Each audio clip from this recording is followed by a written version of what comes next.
Ever had a decision that felt so right, but it turned out so wrong? Well, yeah, same here. Sometimes our emotions scream, go, go, go. And our soul's just sitting there laid back and says, babe, that's not the right direction. The question is, when your body lights up, do you know who's speaking? Because not everything that's loud is leading you home. Welcome, welcome, welcome to This Spiritual Thing. Hi, I'm Elsa Thomas, the frequency architect, the translator of the weird woo-woo stuff into actual tools. This isn't high vibe hustle. This is not mystical chaos either. This is soul science built for your human everyday life. A few years ago, I made a big decision. Big investment. It felt buzzy, exciting. Everyone around me was signing up for this high ticket e-commerce program. FOMO was in full swing. If you're not sure what FOMO is, it's the fear of missing out. My body was lit up, but in a chaotic way. Jittery, braced, thrill, excitement, fast. I didn't know at the time what alignment really meant. I just knew that I didn't want to be left behind. So what did I do? I said yes. And no surprise, I never finished the course. But I'm not really mad about it. I'm just, that crash taught me something I now teach. That emotional spike, it wasn't wrong. It just data that showed me how much I still wanted to belong, how much I wanted to prove, and how much I wanted to be not left behind. And honestly, I wouldn't have seen that without that crash.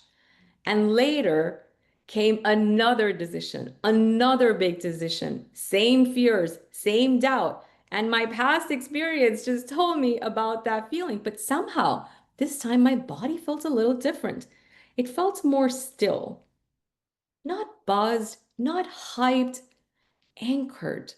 It was a quiet yes, not loud, not flashy, but solid. So anchored and solid. And this time I still said yes again. But that decision changed everything.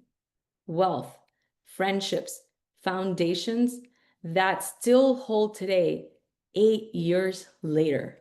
So, what was the difference? They both felt strong, but only one was really soul aligned. And here's the deal: emotions, they're real.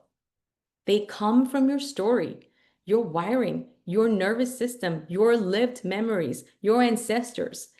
They move fast, they want your attention. And just because something is loud, it doesn't mean it's leading you towards true north. Feelings, on the other hand, they're quieter. They're more like your soul's GPS. And yes, your soul also works with a GPS. They don't spike, they don't panic, they come from love. They're just point. Think of it like emotions are like the wind. They swirl, they shake things up, but they don't necessarily always carry direction. Now, feelings, they're like a compass. They stay true amidst all the chaos. Even if there is a tornado, you're anchored and solid. So I invite you, the next time you're making a decision, ask yourself, is this more like the wind or is this a compass? These days, I move with zero doubt. Not because I'm superhuman, at least not yet, but because I found the tools. Tools that dissolve emotional residue permanently. And I'm saying permanently. That's a huge claim. Without years of therapy, that recalibrates your signal to help your soul speak louder, that helps you tune in to your compass beneath the chaos because this is unique to you. Now, a lot of people have seen it, outsource it. And believe me, I used to do that too. My family, friends, psychics, tarot readers, the next oracle card. But eventually I stopped. I stopped handing my map to anyone outside of you, outside of me. And here I encourage you and invite you to stop doing that because your soul is already giving you the coordinates. And yeah, there is a stage where emotions stop running the show, where your system doesn't have to feel it out. It just knows. And I'm sure you've had at least one, if not more, of those knowing moments. We'll get there. But for now, I invite you to make one small shift. Stop letting the loudest voice in the room make the call.